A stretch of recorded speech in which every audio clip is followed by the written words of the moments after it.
Salut à tous. Alors, je suis avec Nicolas qui m'a fait le plaisir de venir et de participer à une formation présentielle sur les coureurs. Et Nicolas a eu l'extrême gentillesse de me renvoyer un petit message très très sympa. Alors Nicolas, sans me jeter trop de fleurs, si tu peux me dire ce que tu as apprécié un petit peu sur cette formation, sur ces 2 jours de formation sur les pathologies du coureur. Oui, bien sûr, avec plaisir. Salut à tous. Donc j'ai fait ces 2 jours de formation. C'était la première formation sur le coureur que je faisais. J'avais envie d'aller chercher autre chose dans ma pratique, avoir des réponses sur la plupart des patients que je vois. J'en ai de plus en plus qui courent et sur des formats complètement différents et qui du coup n'ont pas les mêmes contraintes, n'ont pas les mêmes pathologies et les mêmes souffrances. Et j'ai trouvé le contenu très riche en termes d'informations. Alors c'est condensé, c'est sur 2 jours, mais voilà, si on y va, il faut être prêt à tout, à tout digérer rapidement. J'ai trouvé ça très bien amené parce que il n'y avait pas un point de vue très strict de moi, je pense que c'est comme ça, donc faites comme ça. C'était très large. On a vu des études de partout dans le monde avec des points de vue complètement différents de plein d'experts de la course à pied. Et ça, c'est très riche parce que ça permet de comparer ce qui se fait aujourd'hui, ce qui peut y avoir aussi comme grande base sur la prise en charge du coureur et comme aussi entre guillemets idée reçue de la course à pied et ce qu'on doit absolument corriger ou pas. Voilà, donc pour moi j'étais super satisfait. J'y allais aussi en tant que, alors je suis pas un coureur, je cours beaucoup mais en complément de mon sport principal. Donc je me suis toujours maintenu en forme grâce à ça. J'y allais aussi parce que d'ailleurs dimanche dernier j'ai participé aux 20 km des 40 bosses de Montmorency. C'était mon premier trail et donc je voulais y aller aussi, donc avoir des réponses et me mettre dans la peau du runner, de celui qui allait faire une préparation, donc d'avoir d'autres clés, même si j'y allais avec moi j'ai fait une préparation qui était très mixée entre rugby et course à pied et j'avais pas de pathologie particulière, hein, j'allais pas chercher des réponses pour ma condition à moi, bien au contraire. Mais pour être mieux dans cette préparation, comprendre ce que cherche le coureur quand il vient me voir, quelles réponses je peux lui apporter et surtout, quels paramètres on peut travailler assez rapidement, qui puisse comprendre et mettre en application aussi de son côté à l'entraînement. Cool. Voilà, c'était vraiment très intéressant pour ça. Ouais, ça fait partie un petit peu des objectifs T'as très bien résumé hein, l'idée que j'essaie. Alors ça me fait plaisir. L'idée que je me fais de cette formation que je fais depuis 10-15 ans, c'est je veux apporter de la référence biblio, mais parfois elles peuvent être conflictuelles. Donc j'aime apporter aussi cette ouverture d'esprit, dire voilà un tel va dans ce chemin et un tel va plutôt dans l'autre.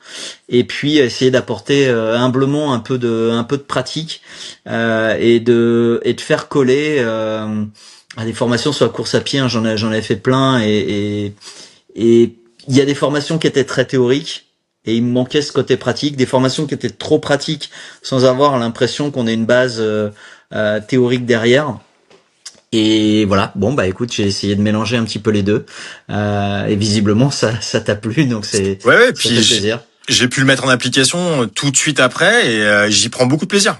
C'était vraiment super intéressant. L'avantage, c'est comme tu dis, il y a les bases théoriques, mais les bases théoriques sur tout ce qui concerne le coureur et non pas que le type d'entraînement, mais tout ce qui va avec. Donc le volume, l'intensité, les contraintes qu'il peut y avoir, donc les pathologies qu'on peut développer en fonction de ce qu'on fait et comment on le fait, et de ne pas forcément, je dirais, acheter une chaussure parce que on nous a dit qu'elle était anti-pronatrice, mais surtout acheter une chaussure, pour l'exemple de la chaussure, qui nous va bien et qui nous convient. Et c'est le plus important. Ouais. Voilà, c'est ce genre d'idée que j'aime beaucoup et de me dire effectivement, tu sors de là, tu te dis oui, donc un coureur qui a pas de problématique, tu le corriges pas. Oui, il va bien. Ça paraît, c'est important. C'est vrai que ça paraît logique, mais malheureusement, c'est vrai que parfois peut-être on pêche par excès, on a cette envie de vouloir aller trop faire, mais en fait, finalement, les gens ils sont costauds, ils sont solides malgré tout, et que quand tout va bien, bah finalement bah tout va bien, il faut les laisser comme ça. Ouais. On a essayé d'insister un petit peu aussi sur la partie analyse de foulée, sur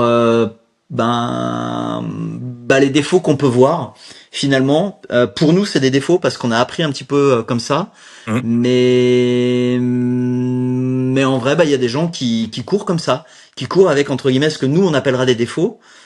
Mais en vrai, bah ça leur va bien. Encore une fois, ils ont un valgus dynamique, ou ils ont une attaque talon, ou ils ont peut-être un pied qui va se poser un peu en avant, un talonnage antérieur ou autre Ouais. chose. Mais finalement, tant qu'ils vont bien, bah c'est leur façon de faire. Ils se sont adaptés à ça. Et puis, est-ce qu'on doit forcément les corriger? Bah encore une fois, la réponse était non. Mais c'est des défauts que certains veulent mettre à mettre tous les coureurs dans le même moule. Je suis pas expert en préférence motrice, mais on a tous une façon de courir, on a tous une façon de bouger, Ouais. et que vouloir dire absolument tous les coureurs doivent être comme ça, bah il y a pas de justification à ça. Et voilà, ça c'était aussi bon une des nombreuses idées reçues que j'ai essayé de Mhm. déglinguer un peu sur ces 2 jours. Mais ok.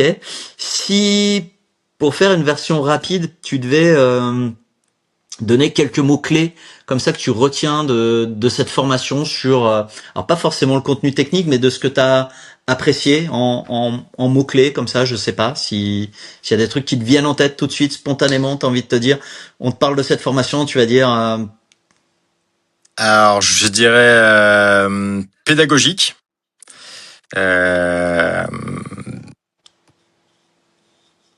utilisation immédiate, euh, facile à intégrer et qui amène de la réflexion. bah, c'est déjà pas mal, génial, c'est super. Ça tombe bien parce que quand c'est les grands axes qu'on a envie de donner, tu te dis, ah, bah, ça a été perçu et c'est très très cool. Donc, bah, écoute, Nicolas, je te remercie pour Avec tout ça. plaisir. Merci Euh, à toi aussi. Bah, écoute, de rien, ça m'a fait plaisir. J'étais là pour ça. Là, je pense, communiquer un peu plus autour de cette formation si tu la continues parce elle est vraiment très intéressante. Et là, l'avantage, en plus, sur les 2 jours, il y a beaucoup de kinés qui venaient pour eux-mêmes aussi. Ouais. Qui venaient C'est, chercher des réponses pour eux-mêmes. Donc ça, c'est ça, super intéressant. ça, c'est un truc qui m'a toujours fasciné sur cette formation, parce que j'en ai d'autres, hein, mais sur cette formation, t'as vraiment une notion plaisir. C'est-à-dire que tu sens Ouais. que alors t'as les coureurs qui viennent parce qu'ils sont coureurs, qui ont cette attente. T'as les collègues qui sont pas forcément coureurs, mais qui ont dans le cercle familial, amical ou professionnel beaucoup de coureurs, mais ils viennent vraiment. On a après on a un côté plus léger. Hein, c'est sûr que on est rarement sur des pathologies qui sont perturbantes, mais c'est pas très invalidant. On a un bon pronostic sur toutes ces pathologies. On sait qu'on va s'en sortir. Quand on a une tendinopathie d'Achille, un syndrome fémoro-patellaire, ça peut être très casse-pied sur le moment, mais c'est pas un truc qu'on va garder à vie et c'est pas un truc Ouais. qui va nous empêcher de pratiquer à vie. Ou alors faut qu'on reprenne un peu les bases, mais on sait qu'on peut s'en sortir avec ça. Mm. Et là où par exemple certaines pathologies en neuro, malheureusement, bah quelqu'un qui a fait un AVC, on va le faire progresser, mais on le remettra peut-être pas à 100%. On Ouais. sait que la nature devra nous aider. Un paraplégique, on va pas le faire courir le 100 mètres aux Jeux Olympiques. Voilà. Donc on a quand même ce côté plus léger, plus plaisir, plus passion, qui est assez sympa. Et souvent, quand on y est, bah, on a des groupes qui sont vivants. On a de vrais échanges parce que bah, les gens pratiquent. On est sur du concret hein, pour beaucoup de gens. Quand on va dire Mm. séance de côte, vous connaissez? Ouais, on repense tous à cette séance de côte qu'on a faite, qui était un peu dure.